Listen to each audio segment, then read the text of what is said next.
చక్కని మాట.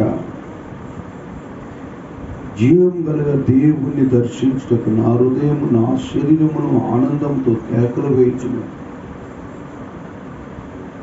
నీవు ఆరాధిస్తున్న దేవుడిని నువ్వు ఘనపరిచినప్పుడు ఆయన నీ హృదయంలో ఉన్న ఆ బాధని తొలగించి, నీ హృదయంలో ఉన్న ఆ భయంకరమైన శోధనను తొలగించి ఆయన నీకు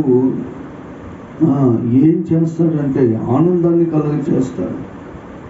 శరీరంతోనూ ఆనందంతో కేకలు వేయుచున్నది. అటు ఆత్మని ఇటు శరీరాన్ని ఆయన ఆనందింపజేస్తాడు.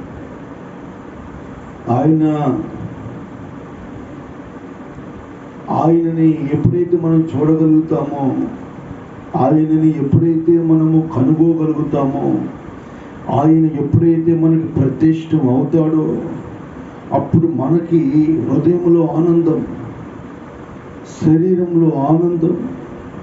క్షీణించిపోతున్న మన మధ్యలో ఆయన మనకి ఆ క్షీణించిపోతున్న శరీరాన్ని ఆయన అతికిస్తాడు. ఆ యొక్క క్షీణించిపోయిన శరీరాన్ని ఆయన మరలా పునర్నిర్మాణం చేస్తాడు.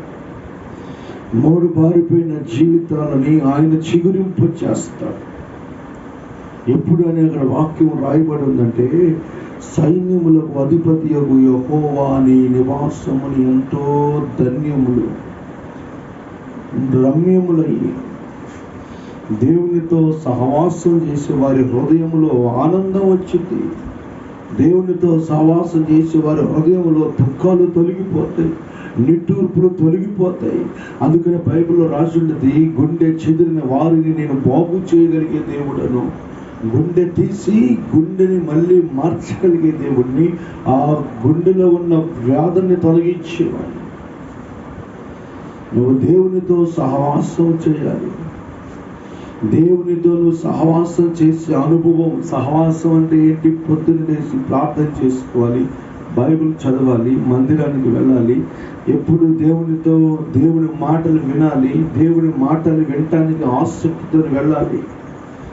అంతేగాని మన సహవాసము జీవం కలిగిన దేవునితో, బైబిల్లో రాస్తుంది, హానోకంట తను దేవునితో నడిచాడట, మరణము చూడకుండా వెళ్ళిపోయినట్ట. కారణం ఏంటంటే హానోకు తన జీవితంలో దేవుడితోనే సహవాసం చేశాడు.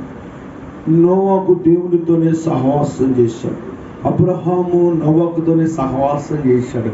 నీ సహవాసము దేవునితో ఉండాలి. నీ ప్రాణ స్నేహితుడైనా, నీ ప్రాణమిత్రుడైనా, ఎవరైనా కానీ దేవునితో సాటి అయిన వారు కాదు.